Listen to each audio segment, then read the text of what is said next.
By the time Corporal Eli Mercer understood Captain Harlan Pike meant to leave him for the buzzards, the blood on his shirt had dried black in the Arizona sun. He was on one knee in a dry wash, one hand pressed beneath his ribs, trying to keep his insides where God had intended them, while Pike looked down from the saddle as calm as a man choosing beef at market. "You should have signed the report," Pike said. The troopers did not look at Eli. They looked at the horse's ears, the rifle stocks, the bright strip of sky above the wash. Men could live a long time with cowardice if they never had to meet its eyes. Eli tasted iron. He could still see Henry Talbot, the surveyor, folded in the sand half a mile back with Pike's bullet in his throat. Could still hear Talbot trying to speak around the blood, one hand pushing a leather satchel toward him. Pike had murdered Talbot because the man had found papers proving Silas Boone's water claim was a fraud, and the hidden spring in Red Mesa Canyon did not belong to Boone at all. And Eli had been fool enough to say so out loud. Pike leaned forward in the saddle. His horse's shadow crossed Eli's boots and gave him one brief taste of cool. "You'll be reported taken by Apache raiders. Brave man. Fought hard. Shame they finished him in the desert." Eli lifted his head. "Then look at me when you lie." That landed. Not on Pike. On the men behind him. A young private named Cullen flinched as though he'd been struck. Pike smiled without warmth. "Right out. Before we go further, settle in tonight, and tell us in the comments where you're listening from. Stories travel better after sundown when we know who rode in." The column moved. Leather creaked. Canteens knocked against saddles. One by one the uniforms turned their backs and climbed out of the wash. Eli stared at the last of them, at dust rising around their horses, and thought that abandonment had a quieter sound than death. Death was usually louder. When they were gone, the desert came back all at once. Wind combed over the greasewood. A fly worried the corner of his eye. Somewhere on the far side of the rocks, a hawk let out one thin cry and went silent. The sun pressed down so hard it felt personal. Eli got his boots under him and stood because lying down in that kind of heat was a kind of agreement. He had no intention of agreeing. Not with Pike. Not with the desert. Not with the part of himself that had spent years obeying bad men because once, in Texas, he had obeyed one order too many and a Comanche child had died while Eli stood guard over a dry creek bed and did nothing. A man could drown in one memory if he kept returning to it. Eli had been drowning slow ever since. He took 3 steps before the world lurched sideways. Talbot's satchel. He had dropped it when Pike shot him. He looked back down the wash and saw dark leather half buried where he'd fallen. Too far. Too important. He went after it anyway. Every movement set the wound afire. He breathed through his teeth and kept going, boots sinking in hot sand, left hand clamped to his side. When he reached the satchel, he nearly laughed from the effort of bending. Inside were field maps, a ledger, a wrapped packet, and Talbot's brass spectacles crushed crooked. Eli shoved the satchel over his shoulder and turned west, where the Dragoon Mountains stood blue and far off like a promise made to somebody else. He did not hear the first footstep. He felt it. The prickle moved up the back of his neck before he saw her. A woman stood above him on the lip of the wash with a rifle across her forearms. Apache, with a brown shawl cross-tied against the glare and a face so still it made most church statues look fidgety. Beside her stood a boy of 10 or 11. On the far side, half hidden among mesquite, an old man watched with the patience of someone who had already lived through worse. Eli's hand twitched toward the Colt at his hip and stopped. There was no drawing fast enough against 3 rifles and a body bleeding empty. The boy said something low in Apache. The woman answered without taking her eyes off Eli.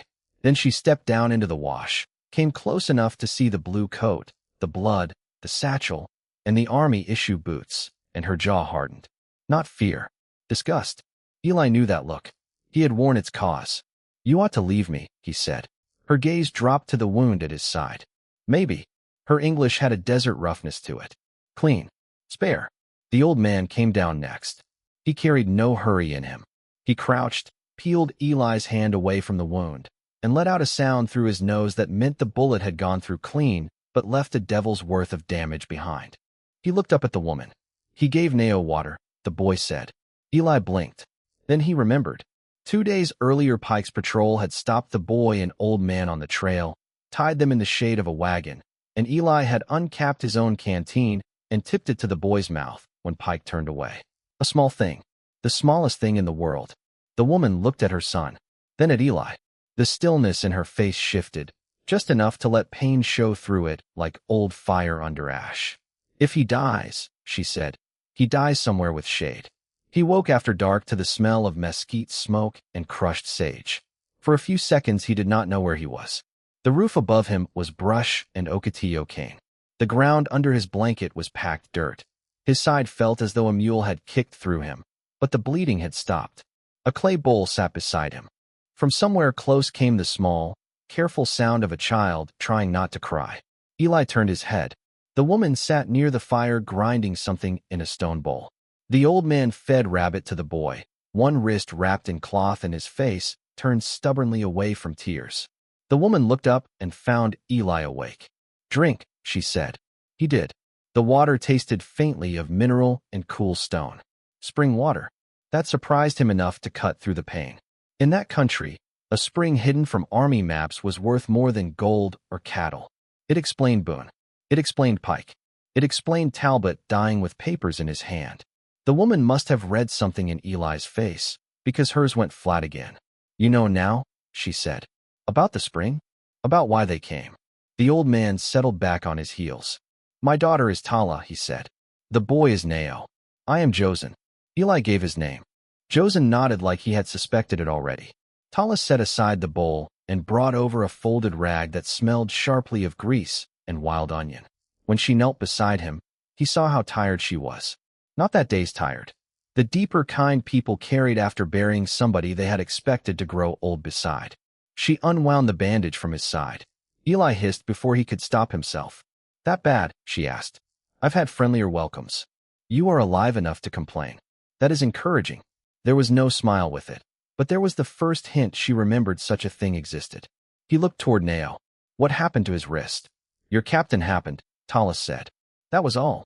She cleaned the wound and packed it with a poultice that burned like fire for 10 seconds, and then turned the pain dull and far away. Eli's whole body loosened in spite of himself. Outside the brush walls, the desert cooled by degrees. Coyotes started up across the canyon, and the spring ran with a sound so soft it might have been someone whispering from another room. "Why help me?" he asked. Tala tied the bandage. "Because my boy remembered your canteen. Because my father thinks a person should not answer cruelty by becoming it.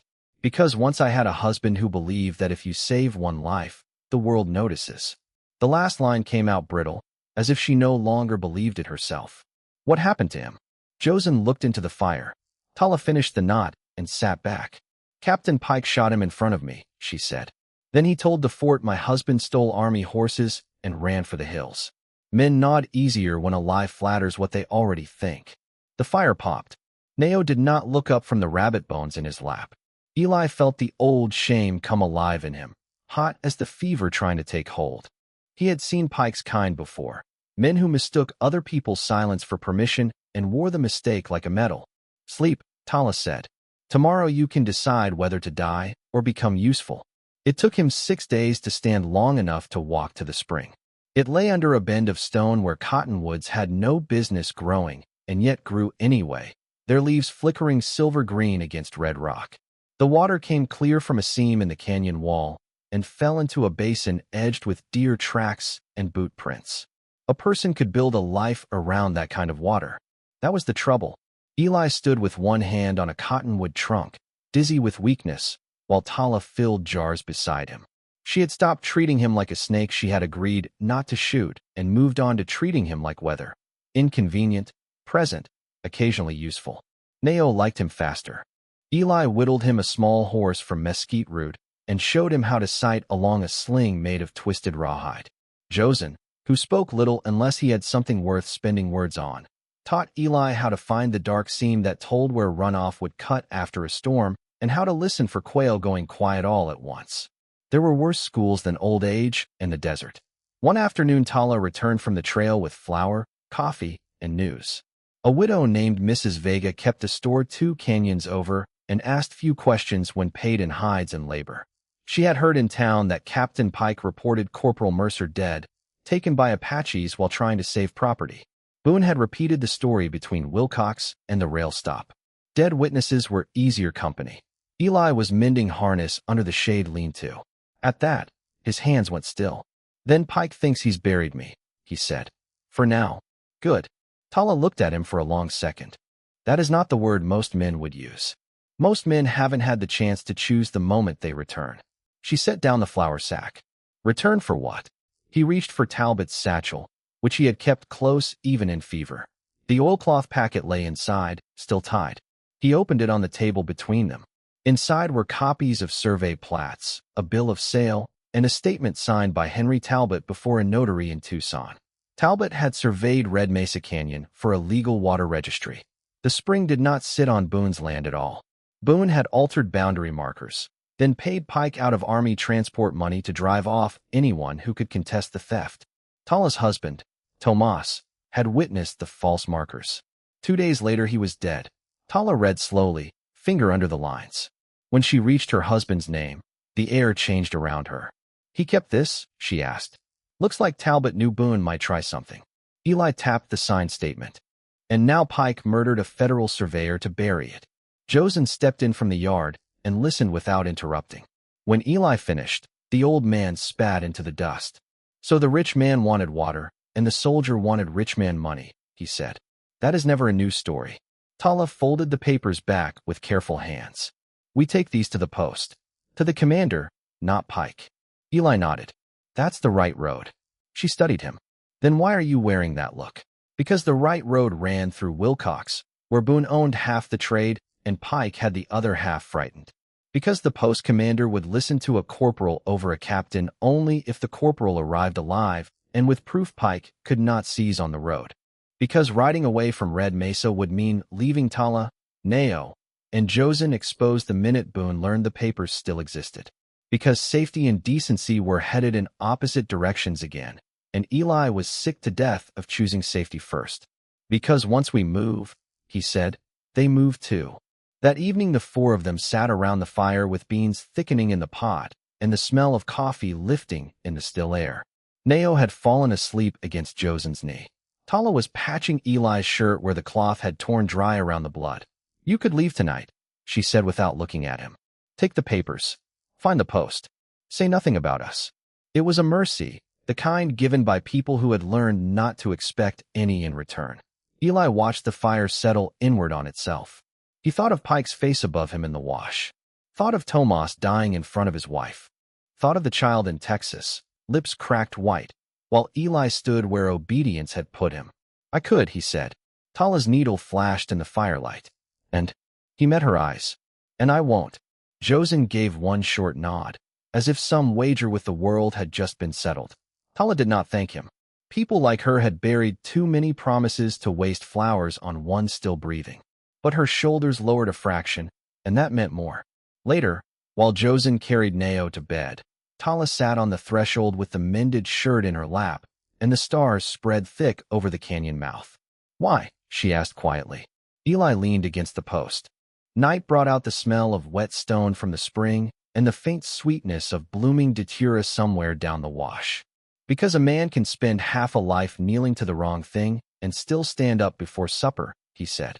That was the first time she looked at him as though she saw the wound that wasn't under the bandage. By dawn the desert had made the choice expensive. Mrs. Vega's grandson came hard on a mule with sweat lathering the animal's chest. He slid down before the yard and nearly tripped over his own urgency. Riders, he told Tala in Spanish.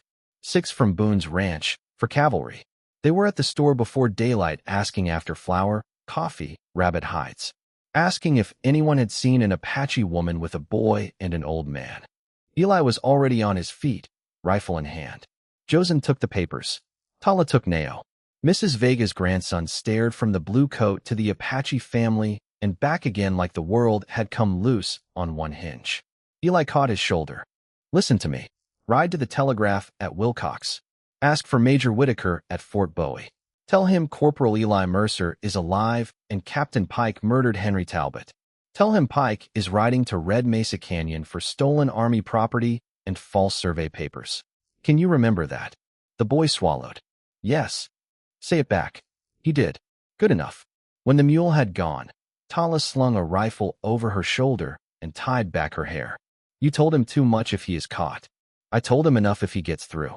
She glanced toward the canyon mouth where the light was beginning to bleach the stone. And if he doesn't? Eli checked the chamber of his Spencer. Then it stays our problem. He looked out across the heat gathering over the flats and felt the tightening in his chest that came before men tried to kill. Half the world called that courage when it wore the right uniform. Eli knew better. Courage was Tala tying extra bandages to her belt with hands that did not shake. If you were in his place, what would you do now? Ride for the fort? Or turn back toward the people the world had already decided were expendable? They did not wait to be surrounded. Eli led Boone's riders off the main draw by dragging a burlap sack behind a spare horse to blur the tracks, then sending the animal loose toward the south flats. Josan took Tala and Neyo up the narrow shelf path toward the upper cleft where the spring split beneath overhanging stone. Eli stayed low in the brush above the yard with Talbot's satchel under his arm and watched the canyon mouth fill with dust. Pike rode in first. Even at distance, Eli knew the set of him. Straight-backed, elegant in the saddle, one glove tucked in his belt because he liked people noticing his rings. Beside him rode Silas Boone, thick through the middle, his white hat too fine for a man doing ugly work. Behind them came ranch hands with Winchesters and 4 cavalry troopers who had either sold their honor or rented it by the day. Pike dismounted in the yard and crouched by the fire pit gone cold. He touched the ashes, then looked toward the brush shelter with something almost amused on his face. He's alive, Boone said. I can see that. Then why are we talking? Burn them out. Pike straightened. Because papers can burn. Witnesses need finding first. Eli waited until Pike stepped into the open and fired. The bullet took Pike's hat brim and sent it spinning into the dust. Men shouted. Horses reared. Boone pitched sideways behind a water jar.